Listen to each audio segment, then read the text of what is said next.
अनाथ और विधवा मानी के लिए जीवन में अब रोने के सिवाय दूसरा अवलंबन न था। वह 5 वर्ष की थी जब पिता का देहांत हो गया।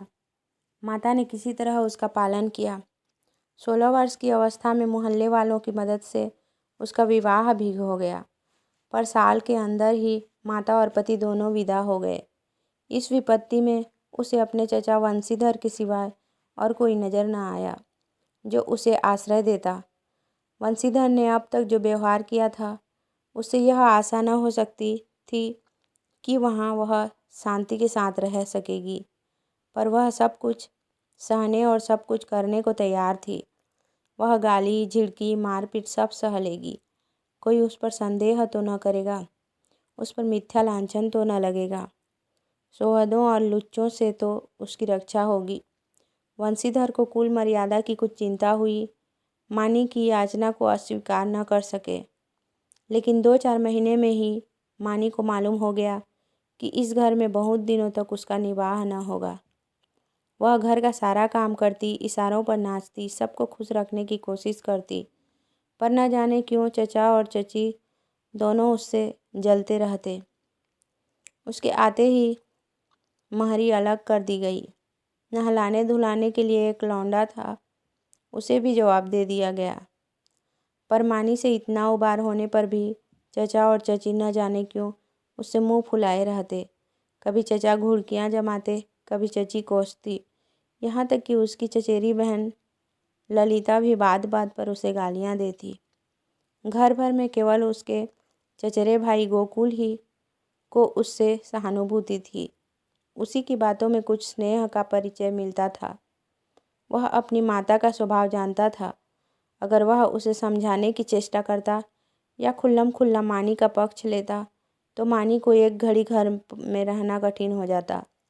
इसलिए उसकी सहानुभूति मानी ही को दिलासा देने तक रह जाती थी। वह कहता, बहन मुझे कहीं नौकर हो जाने दो, फिर तुम्हारे कष्टों का अंत हो जाएगा। तब देखूंगा कौन तुम्हें तिरछी आंखों से देखता है। जब तक पढ़ता हूँ तभी तक तुम्हारे बुरे दिन हैं।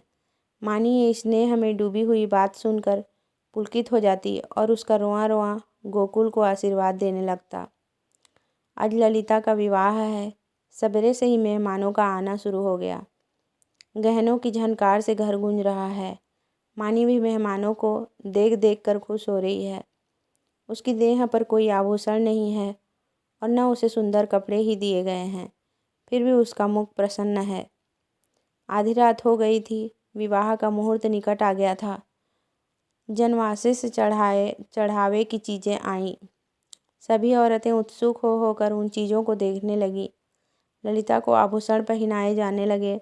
मानी के हृदय में बड़ी इच्छा हुई कि जाकर वधू को देखे।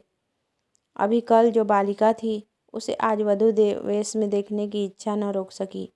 वह मुस्कुराती हुई कमरे में घुसी। सहसा उसकी चाची ने झिड़क कर कहा, तुझे यहाँ किसने बुलाया था? निकल जा यहाँ से। मानी ने बड़ी बड़ी यातनाएं सही थी, पर आज की वह झिड़की उसके हृदय में बाण की तरह चुभ गई। उसका मन उसे धिक्कारने लगा। तेरे छिछोरेपन का यही पुरस्कार है। यहाँ सुहागिनों के बीच में तेरे आने की क्या जरूरत थी? वह खिसियाई हुई कमरे से निकली और एकांत में बैठकर रोने के लिए ऊपर जाने लगी।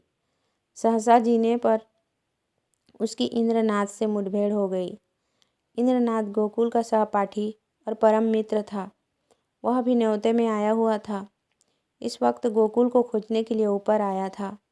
मानी को वह 2 बार देख चुका था और यह भी जानता था कि यहाँ उसके साथ बड़ा दुर्व्यवहार किया जाता है। चाची की बातों की भनक उसके कान में भी पड़ गई थी। मानी को ऊपर जाते देखकर वह उसके चित्त का भाव समझ गया और उसे सांत्वना देने के लिए ऊपर आया, मगर दरवाज़ा भीतर से बंद था। उसने किवाड़ की दरार से भीतर झांका। मानी मेज के पास खड़ी रो रही थी। उसने धीरे से कहा, मानी द्वार खोल दो। मानी उसकी आवाज़ सुनकर कोने में छिप गई और गंभीर स्वर में बोली, क्या काम है? इंद्रनाथ ने गदगद स्वर में कहा, तुम्हारे पैर पड़ता हूँ, मानी खोल दो।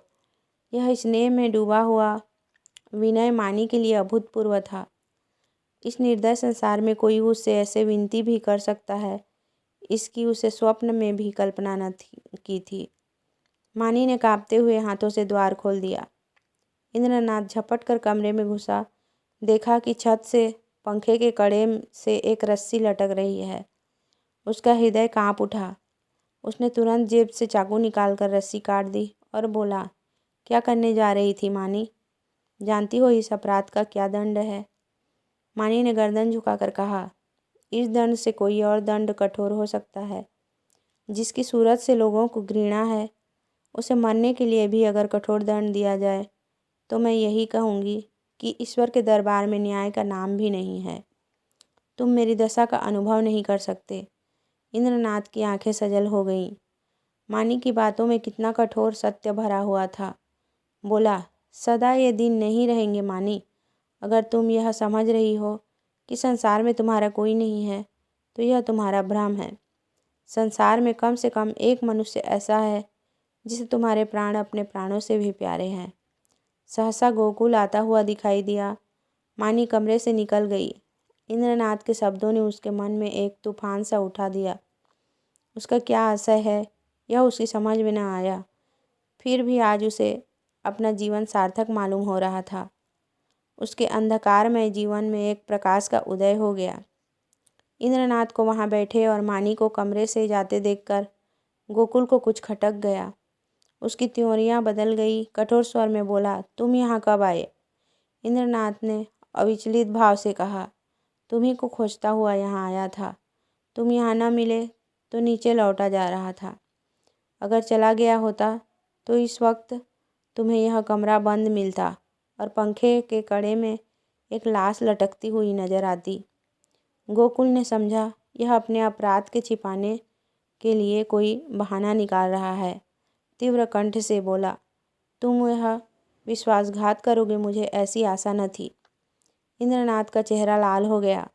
वह आवेश में खड़ा हो गया और बोला, न मुझे यह आशा थी कि तुम मुझ पर इतना बड़ा लांछन रख दो। मुझे न मालूम था कि तुम मुझे इतना नीच और कुटिल समझते हो। मानी तुम्हारे लिए तिरस्कार की वस्तु हो, मेरे लिए वह श्रद्धा की वस्तु है और रहेगी। मुझे तुम्हारे सामने अपनी सफाई देने की ज़रूरत नहीं है, लेकिन मानी मेरे लिए उससे कहीं पवित्र है जितनी तुम समझते हो। मैं नहीं चाहता था कि इस वक्त तुमसे ये बातें कहूँ। इसके लिए और अनुकूल परिस्थितियों की राह देख रहा था, लेकिन मामला आ पड़ने पर कहना ही पड़ रहा है। मैं यह तो जानता था कि मानी का तुम्हारे घर में कोई आदर नहीं, लेकिन तुम लोग उसे इतना नीच और त्याज्य समझते हो, यह आज तुम्हारी माताजी की बातें सुनकर मालूम हुआ। केवल इतनी सी बात के लिए वह चढ़ावे के गहने देखने चली गई थी। तुम्हारी माता ने उसे इस बुरी तरह झिड़का जैसे कोई कुत्ते को भी न झिड़केगा। तुम कहोगे, इसमें मैं क्या करूं? मैं कर ही क्या सकता हूं? जिस घर में एक अनाथ स्त्री पर इतना अत्याचार हो, उस घर का पानी पीना भी हराम है। अगर तुमने अपनी माता को पहले ही दिन समझा दिया होता तो आज यह नौबत ना आती। तुम इस इल्ज़ाम से नहीं बच सकते। तुम्हारे घर में आज उत्सव है। मैं तुम्हारे माता पिता से कुछ बातचीत नहीं कर सकता, लेकिन तुमसे कहने में संकोच नहीं है कि मानी को मैं अपनी जीवन सहचरी बनाकर अपने को धन्य समझूंगा। मैंने समझा था अपना कोई ठिकाना करके तब यह प्रस्ताव करूंगा, पर मुझे भय है कि और विलंब करने में शायद मानी से हाथ धोना पड़े। इसलिए तुम्हें और तुम्हारे घर वालों को चिंता से मुक्त करने के लिए मैं आज ही यह प्रस्ताव किए देता हूँ। गोकुल के हृदय में इंद्रनाथ के प्रति ऐसी श्रद्धा कभी न हुई थी। उस पर ऐसा संदेह करके वह बहुत ही लज्जित हुआ। उसने यह अनुभव भी किया कि माता के भय से मैं मानी के विषय में तटस्थ रहकर कायरता का दोषी हुआ हूँ। यह केवल कायरता थी और कुछ नहीं। कुछ झेपता हुआ बोला, अगर अम्मा ने मानी को इस बात पर झिड़का तो वह उनकी मूर्खता है।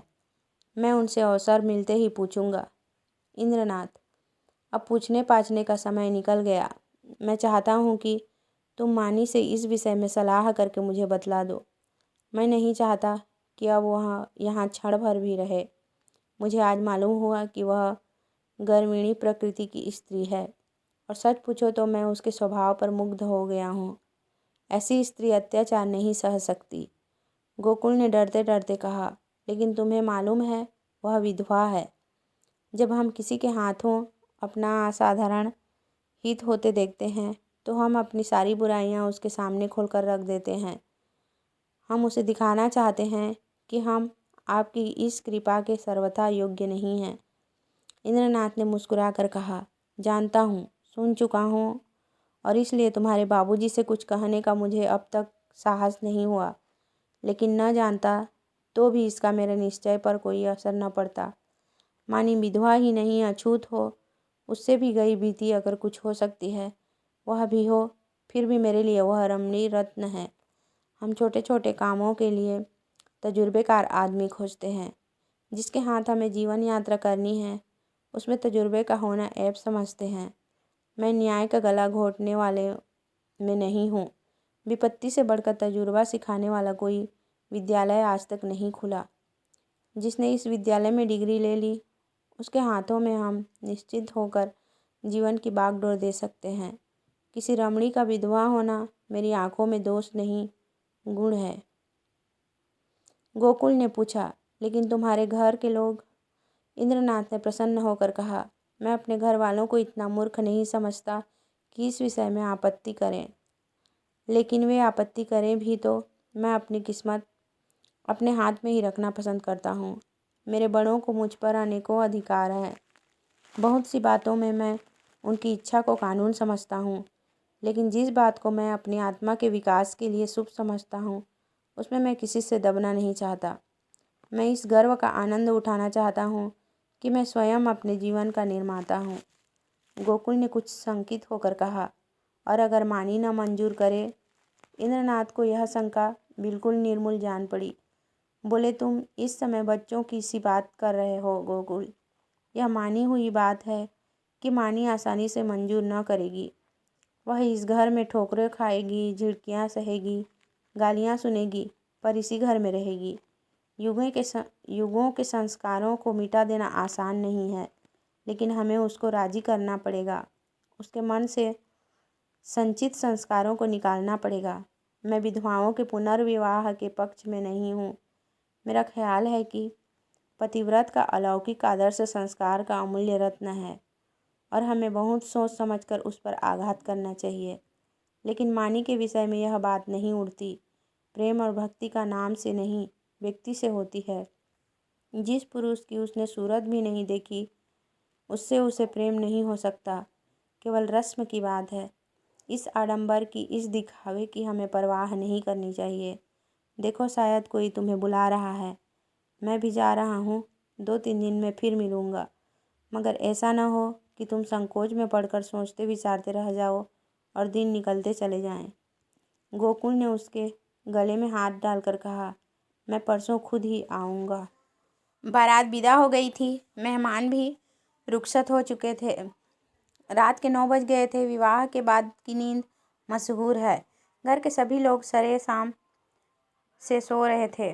कोई चारपाई पर, कोई तख्त पर, कोई जमीन पर। जिसे जहाँ जगह मिल गई वहीं सो रहा था। केवल मानी घर की देखभाल कर रही थी और ऊपर गोकुल अपने कमरे में बैठा हुआ समाचार पढ़ रहा था। सहसा गोकुल ने पुकारा, मानी, 1 गिलास ठंडा पानी तो लाना, प्यास लगी है। मानी पानी लेकर ऊपर गई और मेज पर पानी रखकर लौटना ही चाहती थी कि गोकुल ने कहा, जरा ठहरो मानी, तुमसे कुछ कहना है। मानी ने कहा, अभी फुर्सत नहीं है भाई, सारा घर सो रहा है, कहीं कोई घूस आए तो लोटा थाली भी न बचे। गोकुल ने कहा, घूस आने दो, मैं तुम्हारी जगह होता तो चोरों से मिलकर चोरी करवा देता। मुझे इसी वक्त इंद्रनाथ से मिलना है। मैंने उससे आज मिलने का वचन दिया है। देखो, संकोच मत करना। जो बात पूछ रहा हूँ उसका जल्द उत्तर देना। देर होगी तो वह घबराएगा। इंद्रनाथ को तुमसे प्रेम है, यह तुम जानती हो ना? मानी ने मुंह फर कर कहा, यही बात कहने के लिए मुझे बुलाया था? मैं कुछ नहीं जानती गोकुल। खैर, यह वह जाने और तुम जानो। वह तुमसे विवाह करना चाहता है। वैदिक रीति से विवाह होगा। तुम्हें स्वीकार है? मानी की गर्दन शर्म से झुक गई। वह कुछ जवाब न दे सकी। गोकुल ने फिर कहा, दादा और अम्मा से यह बात नहीं कही गई। इसका कारण तुम जानती ही हो। वह तुम्हें घुड़कियाँ दे देकर जला जला कर चाहे मार डालें, पर विवाह करने की सम्मति कभी नहीं देंगे। इससे उनकी नाक कट जाएगी, इसलिए अब इसका निर्णय तुम्हारे ही ऊपर है। मैं तो समझता हूँ तुम्हें स्वीकार कर लेना चाहिए। इंद्रनाथ तुमसे प्रेम करता ही है। यूँ भी निष्कलंक चरित्र का आदमी और बला का दिलेर है। भय तो उसे छू ही नहीं गया। तुम्हें सुखी देखकर मुझे सच्चा आनंद होगा। मानी के हृदय में एक वेग उठ रहा था, मगर मुंह से आवाज़ न निकली। गोकुल ने अब की खींच कर कहा, देखो मानी, यह चुप रहने का समय नहीं है। क्या सोचती हो?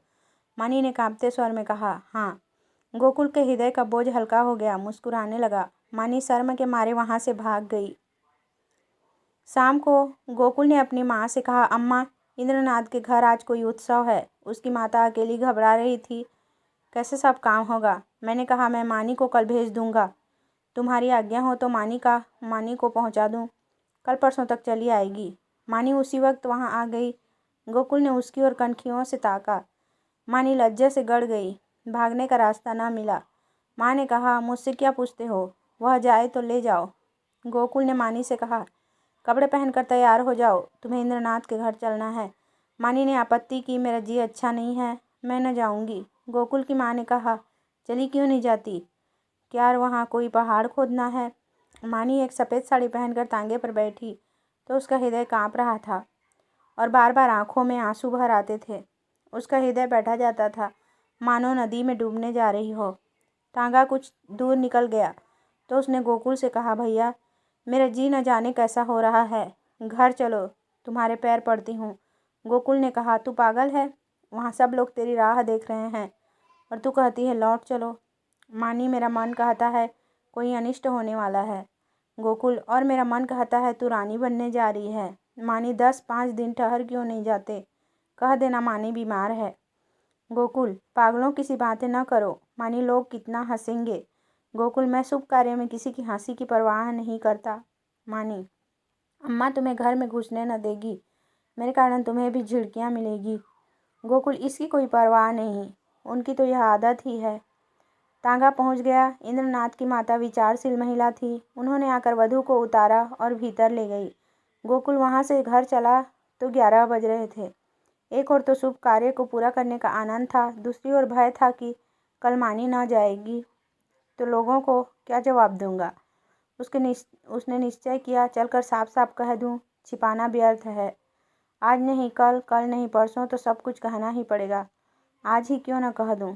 यह निश्चय करके वह घर में दाखिल हुआ। माता ने किवाड़ खोलते हुए कहा, इतनी रात तक क्या करने लगे? उसे भी क्यों न लेते आए? कल सवेरे चौका बर्तन कौन करेगा? गोकुल ने सिर झुकाकर कहा, वह तो अब शायद लौट कर न आए अम्मा, उसके वहीं रहने का प्रबंध हो गया है। माता ने आंखें फाड़कर कहा, क्या बकता है भला, वह वहाँ कैसे रहेगी? गोकुल, इंद्रनाथ से उसका विवाह हो गया है। माता मानो आकाश से गिर पड़ी। उन्हें कुछ सूझ न रही कि मेरे मुंह से क्या निकल रहा है। कुलंगार, हरामजादा, न जाने क्या क्या कहा। यहाँ तक कि गोकुल का धैर्य चरम सीमा का उल्लंघन कर गया। उसका मुंह लाल हो गया, त्योरियाँ चढ़ गई। बोली, अम्मा बस करो, अब मुझसे इससे ज़्यादा सुनने की सामर्थ्य नहीं है। अगर मैंने कोई अनुचित कर्म किया होता तो आपकी जूतियाँ खाकर भी सिर न उठाता, मगर मैंने कोई अनुचित कर्म नहीं किया। मैंने वही किया जो ऐसी दशा में मेरा कर्तव्य था और जो हर एक भले आदमी को करना चाहिए। तुम मूर्ख हो, तुम्हें नहीं मालूम कि समय की क्या प्रगति है, इसलिए अब तक मैंने धैर्य के साथ तुम्हारी गालियाँ सुनी। तुमने और मुझे दुख के साथ कहना पड़ता है कि पिताजी ने भी मानी के जीवन को नारकीय बना रखा था। तुमने उसे ऐसी ऐसी ताड़नाएँ दी जो कोई अपने शत्रु को भी न दे। इसलिए न कि वह तुम्हारी आश्रित थी, इसलिए न कि वह अनाथिनी थी। अब वह तुम्हारी गालियाँ खाने न आवेगी। जिस दिन तुम्हारे घर विवाह का उत्सव हो रहा था, तुम्हारे ही एक कठोर वाक्य से आहत होकर वह आत्महत्या करने जा रही थी। इंद्रनाथ उस समय ऊपर न पहुंच जाते तो आज तुम सारा घर हवालात में बैठा होता। माता ने आंखें मटका कर कहा, आहा, कितने सपूत बेटे हो तुम कि सारे घर को संकट से बचा लिया। क्यों न हो, अभी बहन की बारी है। कुछ दिन में मुझे ले जाकर किसी के गले में बांध आना, फिर तुम्हारी चांदी हो जाएगी। यह रोजगार सबसे अच्छा है। पढ़ लिख कर क्या करोगे? गोकुल मर्म वेदना से तिलमिला उठा। व्यथित कंठ से बोला, ईश्वर न करे कि कोई बालक तुम जैसी माता के गर्भ से जन्म ले। तुम्हारा मुंह देखना भी पाप है। यह कहता हुआ वह घर से निकल पड़ा और उन्मत्तों की तरह एक तरफ चल खड़ा हुआ। जोर के झोंके चल रहे थे, पर उसे ऐसा मालूम हो रहा था कि सांस लेने के लिए हवा नहीं है। 1 सप्ताह बीत गया, पर गोकुल का कहीं पता नहीं। इंद्रनाथ को बम्बई में एक जगह मिल गई थी, वह वहाँ चला गया था। वहाँ रहने का प्रबंध करके वह अपनी माता को तार देगा और तब सास और बहू वहाँ चली जाएंगी। बंसीधर को पहले संदेह हुआ कि गोकुल इंद्रनाथ के घर छिपा होगा, पर जब वहाँ पता न चला तो उन्होंने सारे शहर में खोज पूछ की शुरू की। जितने मिलने वाले मित्र स्नेही संबंधी थे सभी के घर गए, पर सब जगह से साफ जवाब पाया। दिन भर दौड़ धूप कर शाम को घर आते तो स्त्री को आड़े हाथों लेते और कोसों लड़के को पानी पी पी कर कोसों, न जाने तुम्हें कभी बुद्धि आएगी भी या नहीं। गई थी चुड़ैल जाने देती, एक बोझ सिर से टला, एक महरी रग लो, काम चल जाएगा।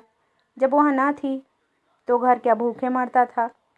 विधवाओं के पुनर्विवाह चारों ओर तो हो रहे हैं, यह कोई अनहोनी बात नहीं है।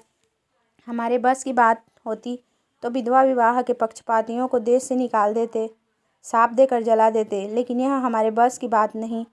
फिर तुमसे इतना भी न हो सका कि मुझसे तो पूछ लेती, मैं जो उचित समझता करता। क्या तुमने समझा था मैं दफ्तर से लौट कर आऊँगा ही नहीं? वही मेरी अंत्येष्टि हो जाएगी। बस लड़के पर टूट पड़ी, अब रो खुबदुल खोकर। संध्या हो गई थी। बंसीधर स्त्री को फटकारें सुनाकर द्वार पर उद्वेग की दशा में टहल रहे थे। रह रह कर मानी पर क्रोध आता था। इसी राक्षसी के कारण मेरे घर का सर्वनाश हुआ। न जाने किस बुरी साइत में आई कि घर को मिटा कर छोड़ा। वह न आई होती तो आज क्यों यह बुरे दिन देखने पड़ते। कितना होनहार, कितना प्रतिभाशाली लड़का था, न जाने कहाँ गया। एकाएक एक बुढ़िया उनके समीप आई और बोली, बाबू साहब, यह खत लाई हूँ, ले लीजिए। बंसीधर ने लपक कर बुढ़िया के हाथ से पत्र ले लिया। उनकी छाती आशा से धक धक करने लगी। गोकुल ने शायद यह पत्र लिखा होगा। अंधेरे में कुछ न सूझा। पूछा, कहाँ से आई हो? बुढ़िया ने कहा, वह जो बाबू हुस्नेगंज में रहते हैं, जो बम्बई में नौकर हैं, उन्हीं की बहू ने भेजा है। बंसीधर ने कमरे में जाकर लैंप जलाया और पत्र पढ़ने लगी। मानी का खत था। लिखा था, पूज्य चाचा जी, अभागिनी मानी का प्रणाम स्वीकार कीजिए। मुझे यह सुनकर अत्यंत दुख हुआ कि गोकुल भैया कहीं चले गए और अब तक उनका पता नहीं है। मैं ही इसका कारण हूँ। यह कलंक मेरे ही मुख पर लगना था, वह भी लग गया। मेरे कारण आपको इतना शोक हुआ, इसका मुझे बहुत दुख है, मगर भैया आवेंगे अवश्य, इसका मुझे विश्वास है। मैं इसी 9 बजे वाली गाड़ी से बम्बई जा रही हूँ। मुझसे जो कुछ अपराध हुआ है उसे क्षमा कीजिएगा और चाची से मेरा प्रणाम कहिएगा। मेरी ईश्वर से यही प्रार्थना है कि शीघ्र ही गोकुल भैया सकुशल घर लौट आए। ईश्वर की इच्छा हुई तो भैया के विवाह में आपके चरणों के दर्शन करूँगी। बंसीधर ने पत्र को फाड़कर पुर्जे पुर्जे कर डाला। घड़ी में देखा तो 8 बज रहे थे। तुरंत कपड़े पहने सड़क पर आकर एक्का किया और स्टेशन चले। बम्बई मेल प्लेटफार्म पर खड़ी थी। मुसाफिरों में भगदड़ मची हुई थी। खोमचे वालों की चीख पुकार से कान में पड़ी आवाज़ न सुनाई देती थी। गाड़ी छूटने में थोड़ी ही देर थी। मानी और उसकी सास एक जनाने कमरे में बैठी हुई थी। मानी सजल नेत्रों से सामने ताक रही थी। अतीत चाहे दुखद ही क्यों न हो, उसकी स्मृतियाँ मधुर होती है। मानी आज बुरे दिनों को स्मरण करके दुखी हो रही थी। गोकुल से अब न जाने कब भेंट होगी। चाचा जी आ जाते तो उनके दर्शन कर लेती। कभी कभी बिगड़ते थे तो क्या, उसके भले ही के लिए तो डांटते थे। वह आवेंगे नहीं। अब तो गाड़ी छूटने में थोड़ी ही देर है। कैसे आवें, समाज में हलचल न मच जाएगी। भगवान की इच्छा होगी तो अब की जब यहाँ आऊँगी तो ज़रूर उनके दर्शन करूँगी। एकाएक उसने लाला बंसीधर को आते देखा। वह गाड़ी से निकलकर बाहर खड़ी हो गई और चाचा जी की ओर बढ़ी। चरणों पर गिरना चाहती थी कि वह पीछे हट गए और आंखें निकाल कर बोले, मुझे मत छू, दूर रह, अभागिनी कहीं की। मुंह में कालिक लगाकर मुझे पत्र लिखती है। तुझे मौत भी नहीं आती। तूने मेरे कुल का सर्वनाश कर दिया। आज तक गोकुल का पता नहीं है। तेरे कारण वह घर से निकला और तू अभी तक मेरी छाती पर मूंग दलने को बैठी है। तेरे लिए क्या गंगा में पानी नहीं है? मैं तुझे ऐसी कुलटा, ऐसी हरजाई समझता। तो पहले दिन ही तेरा गला घोंट देता। अब मुझे अपनी भक्ति दिखलाने चली है। तेरे जैसे पापिष्ठाओं का मरना ही अच्छा है। पृथ्वी का बोझ कम हो जाएगा। प्लेटफार्म पर सैकड़ों आदमियों की भीड़ लग गई थी और वंशीधर निर्लज्ज भाव से गालियों की बौछार कर रहे थे। किसी की समझ में न आता था क्या माजरा है, पर मन से सब लाला को धिक्कार रहे थे। मानी पाषाण मूर्ति के समान खड़ी थी, मानो वही जम गई हो। उसका सारा अभिमान चूर चूर हो गया। ऐसा जी चाहता था धरती फट जाए और मैं समा जाऊं। कोई वज्र गिर कर उसके अधम जीवन का अंत कर दे। इतने आदमियों के सामने उसका पानी उतर गया। उसकी आंखों से पानी की एक बूंद भी न निकली। हृदय में आंसू न थे। उसकी जगह एक दावानल सा दहक रहा था, जो मानो वेग से मस्तिष्क की ओर बढ़ता चला जाता था। संसार में कौन जीवन इतना अधम होगा। सास ने पुकारा, बहू अंदर आ जाओ। गाड़ी चली तो माता ने कहा, ऐसा बेशर्म आदमी नहीं देखा। मुझे तो ऐसा क्रोध आ रहा था कि उसका मुंह नोच लूं। मानी ने सिर ऊपर न उठाया। माता फिर बोली, न जाने इन सड़ियलों को बुद्धि कब आएगी। अब तो मरने के दिन भी आ गए। पूछो तेरा लड़का भाग गया तो हम क्या करें। अगर ऐसे पापी न होते तो यह वज्र ही क्यों गिरता। मानी ने फिर भी मुंह न खोला। शायद उसे कुछ सुनाई न दिया था। शायद उसे अपने अस्तित्व का ज्ञान भी न था। वह टकटकी लगाए खिड़की की ओर ताक रही थी। उस अंधकार में उसे जाने क्या सूझ रहा था। कानपुर आया। माता ने पूछा, बेटी कुछ खाओगी? थोड़ी सी मिठाई खा लो। 10 कब के बज गए। मानी ने कहा, अभी तो भूख नहीं है अम्मा, फिर खा लूँगी। माता जी सोई। मानी भी लेटी, पर चचा की वह सूरत आंखों के सामने खड़ी थी और उनकी बातें कानों में गूंज रही थी। मैं इतनी नीच हूँ, ऐसी पतित थी कि मेरे मर जाने से पृथ्वी का भार हल्का हो जाएगा। क्या कहा था? तू अपने माँ बाप की बेटी है तो फिर मुंह मत दिखाना। न दिखाऊंगी। जिस मुंह पर ऐसी कालिमा लगी हुई है उसे किसी को दिखाने की इच्छा भी नहीं है। गाड़ी अंधकार को चीरती चली जा रही थी। मानी ने अपना ट्रंक खोला और अपने आभूषण निकालकर उसमें रख दिए। फिर इंद्रनाथ का चित्र निकालकर उसे देर तक देखती रही। उसकी आंखों में गर्व की एक झलक सी दिखाई दी। उसने तस्वीर रख दी और आप ही आप बोली, नहीं नहीं, मैं तुम्हारे जीवन को कलंकित नहीं कर सकती। तुम देवतुल्य हो। तुमने मुझ पर दया की है। मैं अपने पूर्व संस्कारों का प्रायश्चित कर रही थी। तुमने मुझे उठाकर हृदय से लगा लिया, लेकिन मैं तुम्हें कलंकित ना करूँगी। तुम्हें मुझसे प्रेम है। तुम मेरे लिए अनादर, अपमान, निंदा सब सह लोगे, पर मैं तुम्हारे जीवन का भार ना बनूंगी। गाड़ी अंधकार को चिरती चली जा रही थी। मानी आकाश की ओर इतनी देर तक देखती रही कि सारे तारे अदृश्य हो गए और उस अंधकार में उसने अपनी माता का स्वरूप दिखाई दिया। ऐसा उज्ज्वल, ऐसा प्रत्यक्ष कि उसने चौंक कर आंखें बंद कर ली। न जाने कितनी रात गुजर चुकी थी। दरवाज़ा खुलने की आहट से माताजी की आंखें खुल गई। गाड़ी तेजी से चलती जा रही थी, मगर बहू का पता न था। वह आंखें मलकर उठ बैठी और पुकारा, बहू बहू।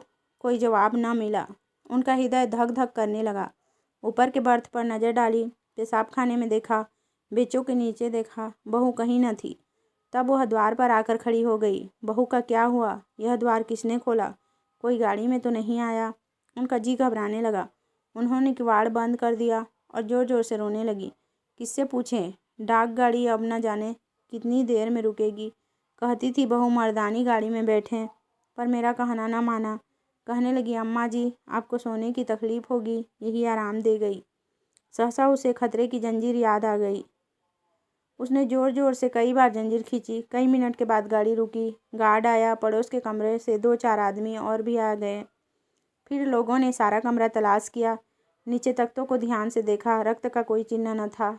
असबाब की जांच की। बिस्तर, संदूकची, बर्तन सब मौजूद थे। ताले भी सब बंद थे। कोई चीज़ गायब न थी। अगर बाहर से कोई आदमी आता तो चलती गाड़ी से जाता कहाँ? एक स्त्री को लेकर गाड़ी से कूद जाना असंभव था। सब लोग इन लक्षणों से इसी नतीजे पर पहुँचे कि मानी द्वार खोलकर बाहर झांकने लगी होगी और मुठियाँ हाथ से छूट जाने के कारण गिर पड़ी होगी। गार्ड भला आदमी था। उसने नीचे उतरकर 1 मील तक सड़क के दोनों तरफ तलाश किया। मानी का कोई निशान ना मिला। रात को इससे ज़्यादा और क्या किया जा सकता था। माताजी को कुछ लोग आग्रहपूर्वक एक मर्दाने डिब्बे में ले गए। यह निश्चय हुआ कि माताजी अगले स्टेशन पर उतर पड़े और सवेरे इधर उधर दूर तक देखभाल की जाए। विपत्ति में हम प्रमुखापेक्षी हो जाते हैं। माताजी कभी इसका मुंह देखती, कभी उसका। उनकी याचना से भरी हुई आंखें मानो सबसे कह रही थी, कोई मेरी बच्ची को खोज क्यों नहीं लाता। हाय, अभी तो बेचारी की चुनरी भी नहीं मैली हुई, कैसे कैसे साधुओं और अरमानों से भरी पति के साथ जा रही थी। कोई उस दुष्ट वंशीधर से जाकर कहता क्यों नहीं, ले तेरी मनोअभिलाषा पूरी हो गई, जो तू चाहता था वह पूरा हो गया। क्या अब भी तेरी छाती नहीं जुड़ाती। वृद्धा बैठी रो रही थी और गाड़ी अंधकार को चीरती चली जाती थी। रविवार का दिन था। संध्या समय इंद्रनाथ 2-3 मित्रों के साथ अपने घर की छत पर बैठा हुआ था। आपस में हास परिहास हो रहा था। मानी का आगमन इस परिहास का विषय था। एक मित्र बोले, क्यों इंद्र, तुमने तो वैवाहिक जीवन का कुछ अनुभव किया है, हमें क्या सलाह देते हो। बनाएं कहीं घोंसला या यूं ही डालियों पर बैठे बैठे दिन काटें। पत्र पत्रिकाओं को देखकर तो यही मालूम होता है कि वैवाहिक जीवन और नरक में कुछ थोड़ा सा ही अंतर है। इंद्रनाथ ने मुस्कुराकर कहा, यह तो तकदीर का खेल है भाई, 16वां आना तकदीर का। अगर एक दशा में वैवाहिक जीवन नरक तुल्य है तो दूसरी दशा में स्वर्ग से कम नहीं। दूसरे मित्र बोले, इतनी आज़ादी तो भला क्या रहेगी। इंद्रनाथ, इतनी क्या, इसका शतांश भी न रहेगी। अगर तुम रोज़ सिनेमा देखकर 12 बजे लौटना चाहते हो, 9 बजे सोकर उठना चाहते हो और दफ्तर से 4 बजे लौटकर ताश खेलना चाहते हो, तो तुम्हें विवाह करने की कोई सुख न होगा। और जो हर महीने सूट बनवाते हो, तब शायद साल भर में भी न बनवा सको। श्रीमती जी तो आज रात की गाड़ी से आ रही हैं। हाँ, मेल से मेरे साथ चलकर उन्हें रिसीव करोगे ना। यह भी पूछने की बात है, अब घर कौन जाता है, मगर कल दावत खिलानी पड़ेगी। सहसा तार के चपरासी ने आकर इंद्रनाथ के हाथ में तार का लिफाफा रख दिया। इंद्रनाथ का चेहरा खिल उठा, झट ताल खोलकर पढ़ने लगा। एक बार पढ़ते ही उसका हृदय धक्स हो गया, सांस रुक गई, सिर घूमने लगा, आंखों की रोशनी लुप्त हो गई, जैसे विश्व पर काला पर्दा पड़ गया हो। उसने तार को मित्रों के सामने फेंक दिया और दोनों हाथों से मुंह ढांपकर फूट फूट कर रोने लगा। दोनों मित्रों ने घबराकर तार उठा लिया और उसे पढ़ते ही हतबुद्धि से हो दीवार की ओर ताकने लगे। क्या सोच रहे थे और क्या हो गया। तार में लिखा था, मानी गाड़ी से कूद पड़ी, उसकी लाश लालपुर से 3 मील पर पाई गई। मैं लालपुर में हूँ, तुरंत आओ। एक मित्र ने कहा, किसी शत्रु ने झूठी खबर न भेज दी हो। दूसरे मित्र बोले, हाँ, कभी कभी लोग ऐसी शरारतें करते हैं। इंद्रनाथ ने शून्य नेत्रों से उसकी ओर देखा, पर मुंह से कुछ बोले नहीं। कई मिनट तीनों आदमी निर्वाक निशब्द बैठे रहे। एकाएक इंद्रनाथ खड़े हो गए और बोले, मैं इस गाड़ी से जाऊंगा। बम्बई से 9 बजे रात को गाड़ी छूटती थी। दोनों मित्रों ने चटपट बिस्तर आदि बांधकर तैयार कर दिया। एक ने बिस्तर उठाया, दूसरे ने ट्रंक। इंद्रनाथ ने चटपट कपड़े पहने और स्टेशन चले। निराशा आगे थी, आशा रोती हुई पीछे।